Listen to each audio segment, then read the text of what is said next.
जय श्री श्याम।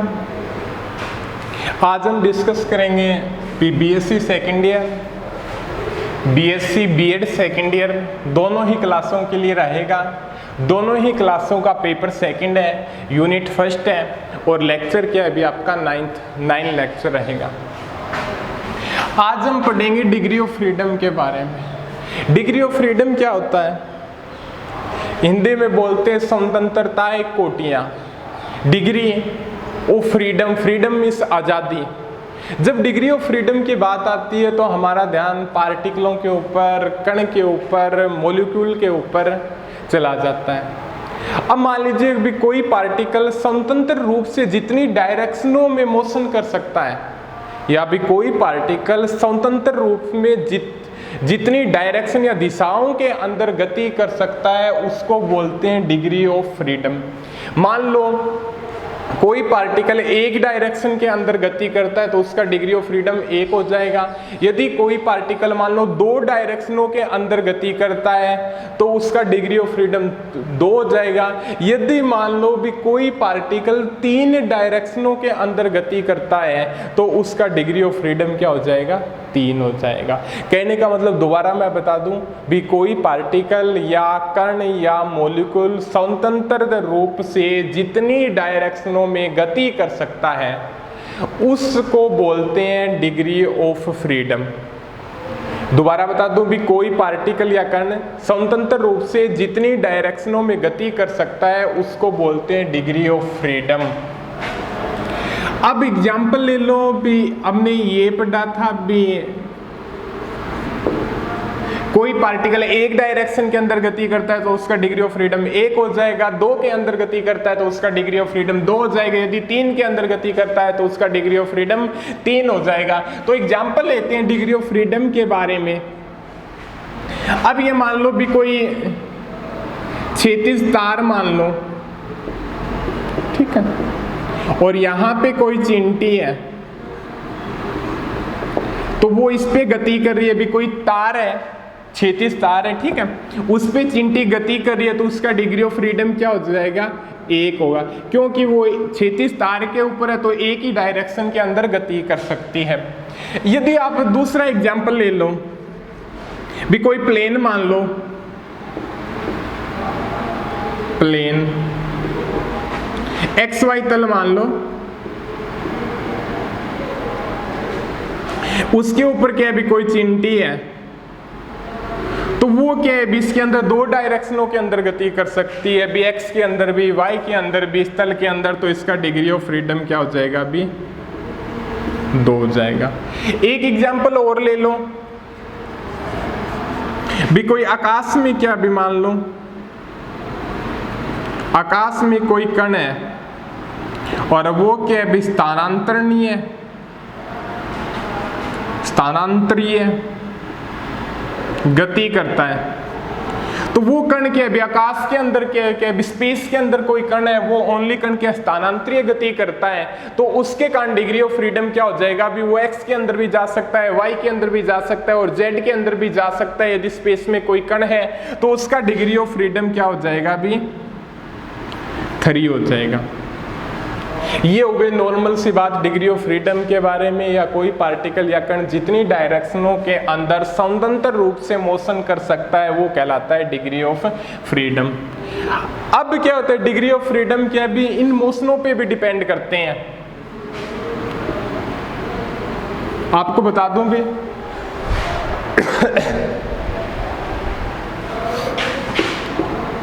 स्थानांतरण गति, ट्रांजैक्शनल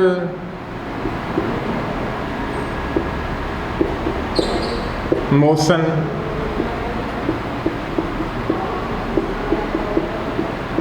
घूर्णन गति,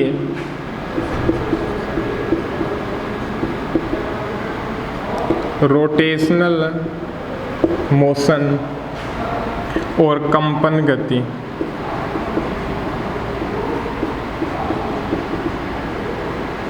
वाइब्रेशनल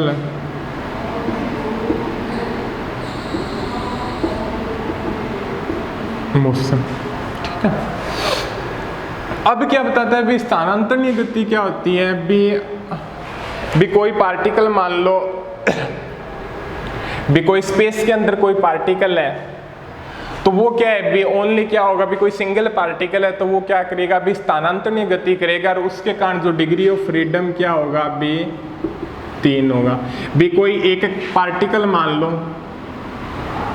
कोई पार्टिकल मान लो आकाश के अंदर है, आकाश के अंदर भी कोई सिंगल पार्टिकल मान लो आकाश के अंदर है तो वो क्या है भी 3 डायरेक्शनों के अंदर गति कर सकता है, x के अंदर, y के अंदर और z के अंदर। तो इसके कारण जो डिग्री ऑफ फ्रीडम होगा वो क्या हो जाएगा भी 3 हो जाएगा। और या जो सिंगल गैस भी मान सकते हैं भी हीलियम हो गया, नियोन हो गया, क्रिप्टॉन हो गया, इस प्रकार से क्या है भी गैस हो सकती है। या मान लो भी आर्गन हो गया, जो सिंगल गैस है तो उनका भी डिग्री ऑफ फ्रीडम क्या हो जाएगा भी 3 हो जाएगा। अब क्या है भी घूर्णन गति के अंदर भी जो आंतरिक संरचना होती है या भी जो अणुओं की जो आंतरिक संरचना होती है तो उसके अकॉर्डिंग क्या होता है भी जो घूर्णन रोटेशनल स्पेक्ट्रम भी घूर्णन गति भी हो सकती है। अणुओं के आंतरिक संरचना के अंदर उनकी जो अणुओं की लंबवत गति के सापेक्ष क्या है भी रोटेशनल गति भी हो सकती है तो वहां पे भी डिग्री ऑफ फ्रीडम क्या होगा भी 3 होगा घूर्णन के सापेक्ष। और कंपन गति के बारे में क्या बताता है भी कंपन गति के बारे में क्या बताता है भी जो परमाणु होते हैं वो आपस में क्या होते हैं भी बंधे होते हैं, ठीक है। परमाणु क्या होते हैं भी आपस के अंदर क्या होते हैं भी बंधे होते हैं और वो क्या भी यहां से दृढ़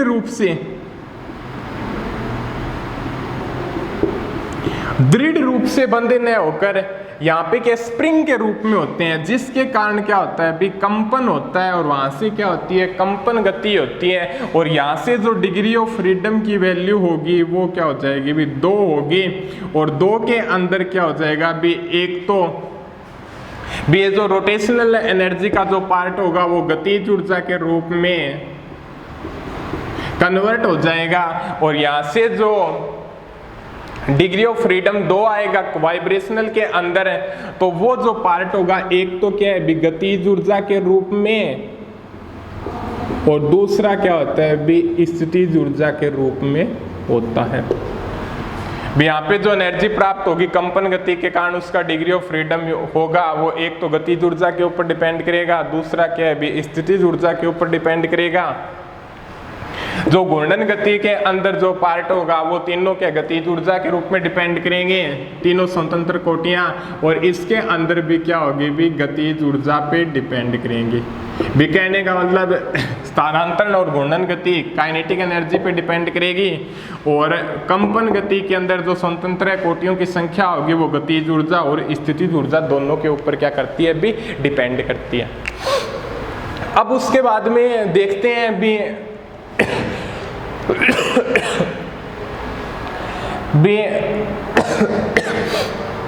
जो मोनो एटॉमिक गैस है या डाई एटॉमिक है या ट्राई एटॉमिक है उनका डिग्री ऑफ फ्रीडम क्या होगा। इधर से साफ कर देता हूं मैं।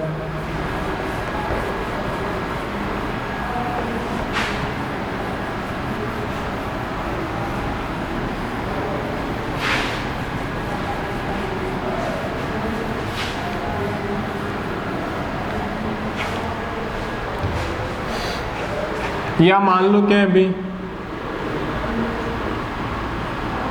मोनो एटॉमिक है एक परमाणु का, या डाई एटॉमिक है द्वितीय परमाणु की, या ट्राई एटॉमिक है त्रि परमाणु। अब क्या भी इसका जो डिग्री ऑफ फ्रीडम निकालते हैं भी मोनो एटॉमिक गैस के लिए, ठीक है, और डाई एटॉमिक के लिए और जो ट्राई एटॉमिक के लिए जो डिग्री ऑफ फ्रीडम निकालते हैं वो किस प्रकार से डेराइव करते हैं भी मोनो एटॉमिक गैस के अंदर भी मान लो आपके पास डिग्री ऑफ फ्रीडम निकालना है क्या हो जाएगी भी, हीलियम हो जाएगी, नियोन हो जाएगी। और भी एग्जाम्पल ले लो आप,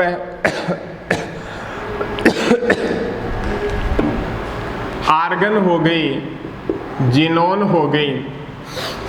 तो ये क्या है भी, आकाश में क्या है भी, ओनली ट्रांजैक्शनल स्थानांतरण गति होगी, स्थानांतरण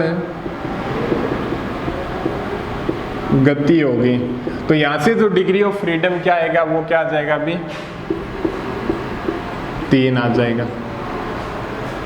और या भी एक फॉर्मूला होता है भी तीनों का निकालने का, भी वो इस प्रकार से हम बता सकते हैं भी 3n - r, ठीक है। तो यहाँ पे क्या है भी, इसके अंदर मॉलिक्यूल कितने होते हैं भी, सिंगल गैस के अंदर 1 होगा, तो 3 × 1 परमाणुओं की संख्या 1 होगी, माइनस कोई प्रतिबंध नहीं है, तो यहाँ पे क्या आ जाएगा 3, तो डिग्री ऑफ फ्रीडम क्या हो जाएगा, 3 हो जाएगा। यहाँ पे ले भी O2 H2 N2, ये मान लो ऑक्सीजन हो गई,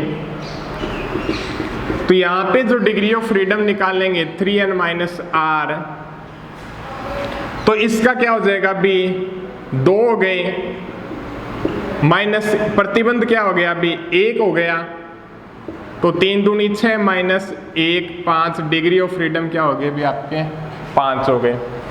यहाँ पे मान लो CO2 मान लो, H2O मान लो, तो यहाँ पे क्या हो जाएगा भी 3n - r,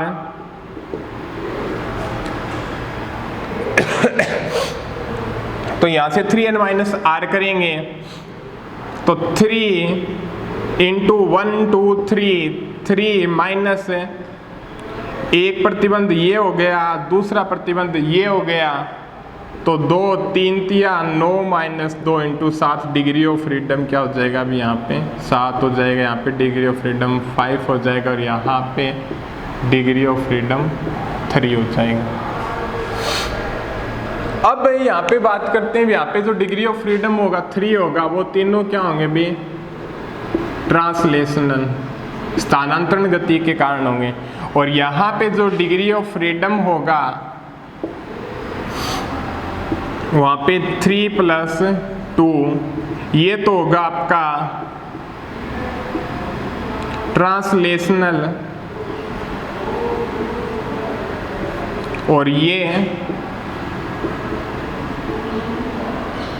रोटेशनल के कारण। और यहाँ पे जो डिग्री ऑफ फ्रीडम 7 आएगा वो क्या हो जाए, 3 + 2 + 2, 3 तो क्या हो जाएगा भी आपका ट्रांसलेशनल स्थानांतरण गति के कारण, और यहाँ पे 2 क्या हो जाएगा भी रोटेशनल, और यहाँ पे 2 क्या हो जाएगा भी वाइब्रेशनल के कारण डिग्री ऑफ फ्रीडम आएगा। और दूसरा क्या है भी, हम नॉर्मल रूप से भी डिफाइंड कर सकते हैं भी, ये बताता है भी यहाँ पे डायटोमिक के लिए बात करें भी, सामान्य ताप पर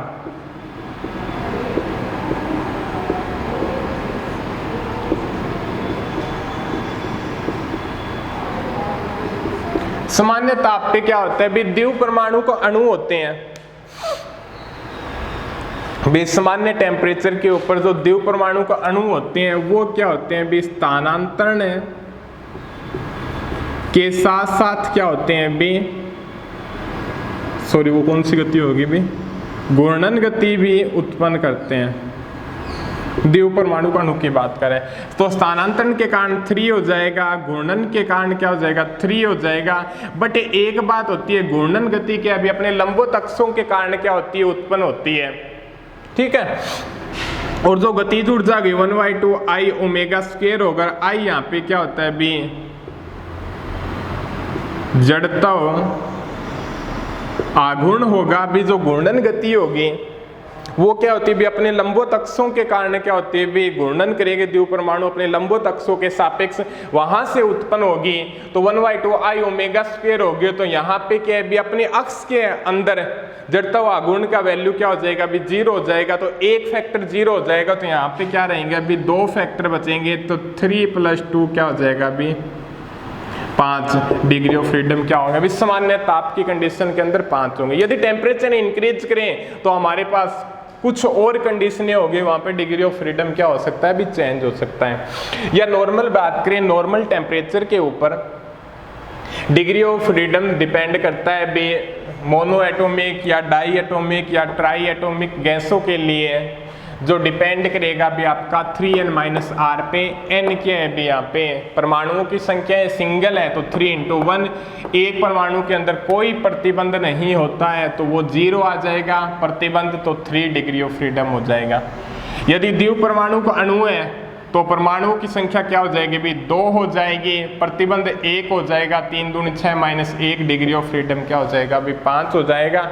और ट्राई एटॉमिक है तो उसके अंदर क्या हो जाएंगे भी 3 हो जाएंगे, तो 3 × 3 9 डिग्री ऑफ फ्रीडम, एक प्रतिबंध तो ये हो गया, दूसरा प्रतिबंध ये हो गया, तो 3 × 9 - 2 7 डिग्री ऑफ फ्रीडम आ गया।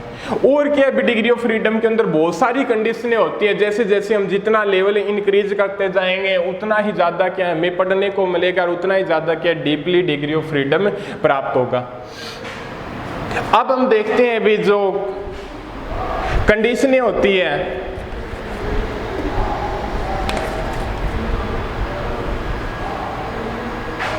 वो किस प्रकार से प्राप्त होगी।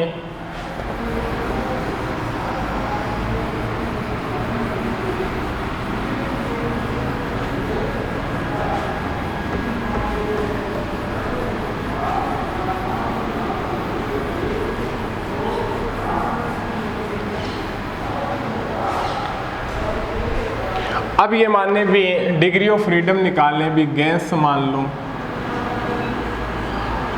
ठीक है,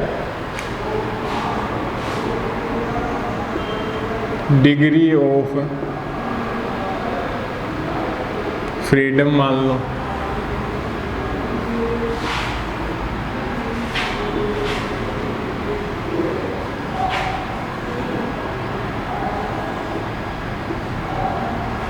ठीक है। स्थानांतरण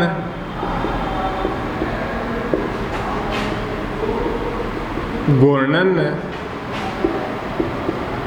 और कंपन गति के कारण, और यहाँ पे जो कुल डिग्री ऑफ फ्रीडम होगा वो यहाँ पे लिख देंगे। आदर्श गैस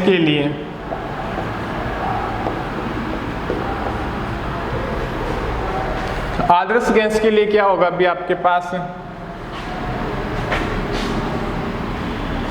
ओनली स्थानांतरण गति होगी, ये नहीं होगा। एक परमाणु के गैस के लिए हीलियम, नियोन, क्रिप्टॉन और आर्गन, उस कंडीशनों के लिए स्थानांतरण गति होगी ओनली, ना घूर्णन गति होगी ना कंपन गति होगी। डिग्री ऑफ फ्रीडम क्या हो जाएगा अभी 3 प्राप्त हो जाएगा। द्वितीय परमाणु के गैस के लिए H2N2O2, तो यहाँ पे 3 डिग्री ऑफ फ्रीडम ये होगा, 3 स्थानांतरण के कारण होगा, 2 घूर्णन के कारण होगा, टोटल क्या हो जाएगा अभी 5 हो जाएगा। और त्रिपरमाणु के गैसों के लिए जैसे CO2,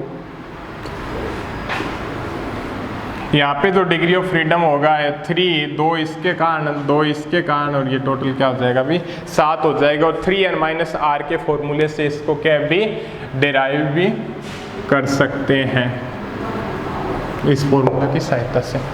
ये हो जाएगा भी आपका degree of freedom Adarsh gas के लिए, एक परमाणु के लिए, द्वितीय परमाणु के लिए और त्रिपरमाणु के लिए स्थानांतरण गति के कारण, घूर्णन गति के कारण और कंपन गति के कारण जो डिग्री ऑफ फ्रीडम प्राप्त होगा वो आगे दिया हुआ है अभी 3, 3, 5 और 7। अब पढ़ते हैं ऊर्जा के समविभाजन का नियम। भी जो डिग्री ऑफ फ्रीडम के कारण क्या होती है, भी मैक्सवेल का जो ऊर्जा का समविभाजन नियम है किस प्रकार से होता है और डिग्री ऑफ फ्रीडम के अकॉर्डिंग क्या ऊर्जा किस प्रकार से डिवाइड होती है, तो हम पढ़ेंगे भी ऊर्जा के समविभाजन का नियम और जो गैस की आंतरिक ऊर्जा होगी वो क्या होगी।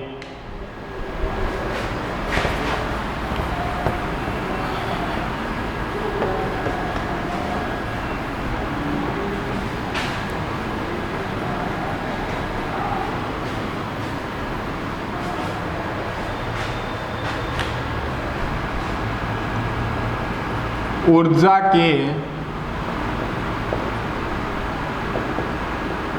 समविभाजन का नियम वह गैस की आंतरिक ऊर्जा, ये जो नियम है ऊर्जा के समविभाजन का नियम है मैक्सवेल ने दिया था। और मैक्सवेल ने क्या बताया भी उष्मीय साम्यावस्था की स्थिति के अंदर जो निकाय की जो उष्मीय साम्यावस्था की स्थिति के अंदर जो निकाय की जो कुल ऊर्जा होती है वो स्वतंत्रता कोटियों के रूप में क्या हो जाती है भी डिवाइड के बराबर होगी। या भी उसके लिए उसने क्या बताया भी मैक्सवेल ने क्या बताया भी उष्मीय साम्यावस्था की स्थिति के अंदर जो निकाय की कुल ऊर्जा होगी, निकाय की कुल ऊर्जा होगी उसमें साम्यावस्था के अंदर निकाय की जो कुल ऊर्जा होगी वो क्या है, स्वतंत्र डिग्री ऑफ फ्रीडम जितने होते हैं उनमें क्या होते हैं पूर्ण रूप से विभाजित हो जाती है। भी कहने का मतलब डिग्री ऑफ जो टोटल ऊर्जा होगी, यदि डिग्री ऑफ फ्रीडम है तो 2 पार्ट के अंदर डिवाइड हो जाएगी। यदि डिग्री ऑफ फ्रीडम की वैल्यू 3 है तो वो 3 पार्ट के अंदर डिवाइड हो जाएगी। यदि डिग्री ऑफ फ्रीडम की वैल्यू 5 है तो ऊर्जा क्या हो जाएगी भी 5 टाइप में क्या हो जाएगी भी डिवाइड हो जाएगी ऊर्जा के समविभाजन नियम के अकॉर्डिंग। तो उसके बाद में ये बताया भी और जो प्रत्येक स्वतंत्र कोटि की ऊर्जा होगी, प्रत्येक स्वतंत्र कोटि की ऊर्जा होगी वो क्या होगी भी आपकी 1/2 kT और यहाँ पे K क्या है भी आपका वोल्टेज मान नियतांक है और T क्या है भी आपका टेम्परेचर है। कहने का मतलब मैक्सवेल के नियम के अनुसार क्या बताते हैं भी उसमें साम्यावस्था की स्थिति में निकाय की कुल ऊर्जा उसकी समस्त स्वतंत्रता कोटियों में समान रूप से विभाजित होती है और प्रत्येक स्वतंत्र कोटि की ऊर्जा क्या होती है भी 1/2 kT होती है। यहाँ पे K वोल्टेज मान नियतांक है और T टेम्परेचर है। अब निकाल देंगे भी हम यदि डिग्री ऑफ फ्रीडम की संख्या ये तो हो गई 1 के लिए, यदि डिग्री ऑफ फ्रीडम की संख्या क्या हो भी F हो तो वहां पे जो औसत ऊर्जा होगी, औसत ऊर्जा होगी वो क्या हो जाएगी 1/2 F kT। क्या बताता है भी यहाँ पे यदि डिग्री ऑफ फ्रीडम क्या है भी संख्या क्या है भी डिग्री ऑफ फ्रीडम की संख्या क्या है भी F है तो कुल औसत ऊर्जा किसके बराबर हो जाएगी 1/2 F kT के बराबर हो जाएगी। क्योंकि हमें अच्छे तरीके से जाना है भी जो टोटल ऊर्जा है वो स्वतंत्र कोटियों में क्या है पूर्ण रूप से विभाजित हो जाती है। 3 स्वतंत्र तो कोटियां हैं तो ऊर्जा का डिवाइडेशन 3 पार्ट के अंदर हो जाएगा और यदि 5 है तो ऊर्जा का डिवाइडेशन 5 पार्ट के अंदर हो जाएगा। और यहाँ पे सिंगल स्वतंत्र कोटि की ऊर्जा क्या है 1/2 kT है। तो टोटल ऊर्जा निकालनी हो तो डिग्री ऑफ फ्रीडम से क्या है मल्टीप्लिकेशन कर देंगे तो हमारे पास क्या है टोटल कुल औसत ऊर्जा आ जाएगी। अब निकालते हैं भी सिंगल परमाणु के लिए क्या होगी भी द्वितीय परमाणु का अणु के लिए क्या होगी। एक परमाणु के गैस के लिए गतिज ऊर्जा, एक परमाणु गैस के लिए जो गतिज ऊर्जा होगी वो क्या हो जाएगी भी आपकी, एक परमाणु गैस के लिए जो गतिज ऊर्जा होगी वो क्या हो जाएगी भी आपकी 1/2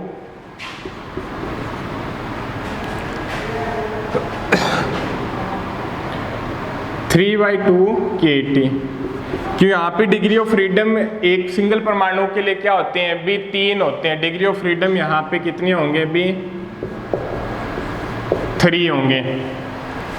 ठीक है, उसके बाद में हम चर्चा करें द्विव परमाणु के लिए,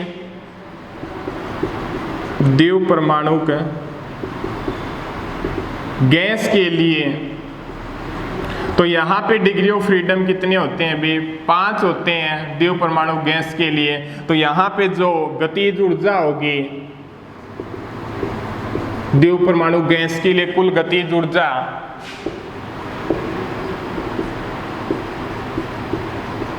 वो क्या हो जाएगी भी आपकी 5/2 kT।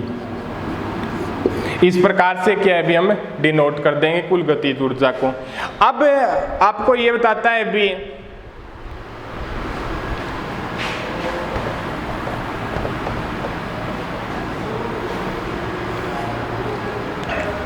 अब देखिएगा एक मोल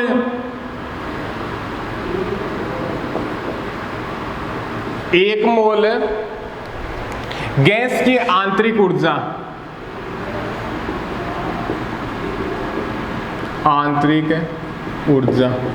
एक मोल गैस की आंतरिक ऊर्जा किसके ऊपर डिपेंड करेगी, तो इस बात को बताते हैं भी एक मोल के अंदर क्या है भी आवोगाद्रो संख्या के समान क्या होते हैं भी अणु होते हैं। एक मोल के अंदर क्या होते हैं भी आवोगाद्रो संख्या के बराबर क्या होते हैं भी अणुओं की संख्या होती है। तो यहाँ से जो एक मोल गैस की आंतरिक ऊर्जा हो जाएगी वो क्या हो जाएगी 1/2, और बी गैस के अंदर डिग्री ऑफ फ्रीडम मान लो F है तो 1/2 kT डिग्री ऑफ फ्रीडम क्या है भी F है किसी गैस के लिए, और एक मोल की बात आ गई तो यहाँ पे Na मल्टीप्लिकेशन हो जाएगा। दोबारा देखिएगा इस बात को, एक मोल गैस की आंतरिक ऊर्जा निकालनी है तो किसी गैस की आंतरिक ऊर्जा क्या होती है F/2 kT। F डिपेंड करता है डिग्री ऑफ फ्रीडम की संख्या के ऊपर। ठीक है, अब एक मोल की बात कर रहा है तो इससे Na से मल्टीप्लिकेशन कर देंगे तो F/2 kNaT, और एक रिलेशन पढ़ते हैं R क्या होता है kNa होता है, और R यहाँ पे क्या है भी गैस नियतांक है, तो ये क्या आ जाएगा भी F/2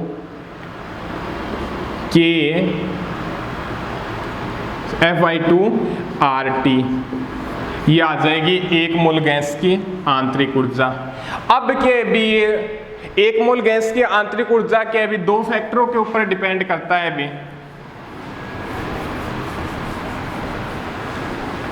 एक मोल गैस की आंतरिक ऊर्जा यदि मान ले भी एक मोल एकल परमाणु के गैस के लिए, तो यहाँ पे जो आंतरिक ऊर्जा होगी वो क्या हो जाएगी भी 3/2 kT, क्योंकि एकल के लिए डिग्री ऑफ फ्रीडम क्या होते हैं भी 3 होते हैं। 3/2 kT नहीं सॉरी RT। ठीक है, एक मोल के लिए ये फॉर्मूला का क्या होगा भी यूज होगा। दूसरी बताता है भी एक मोल द्विव परमाणु के गैस के लिए जो आंतरिक ऊर्जा की वैल्यू होगी, तो द्विव परमाणु गैस के लिए डिग्री ऑफ फ्रीडम क्या होता है भी 5 होता है, तो यहाँ पे क्या हो जाएगा भी 5/2 RT एक मोल के लिए। ठीक है, और जो आंतरिक ऊर्जा होगी उसको हम लिख सकते हैं, जो गैस की आंतरिक ऊर्जा होगी, गैस की आंतरिक ऊर्जा एक मोल गैस के लिए वो डिपेंड करेगी 1/2 F RT। इस फैक्टर के ऊपर क्या भी डिपेंड करेगी, या इसे U से डिनोट भी कर देते हैं, और F यहाँ पे क्या भी डिग्री ऑफ फ्रीडम है। और आगे हम पढ़ेंगे अगले लेक्चर के अंदर।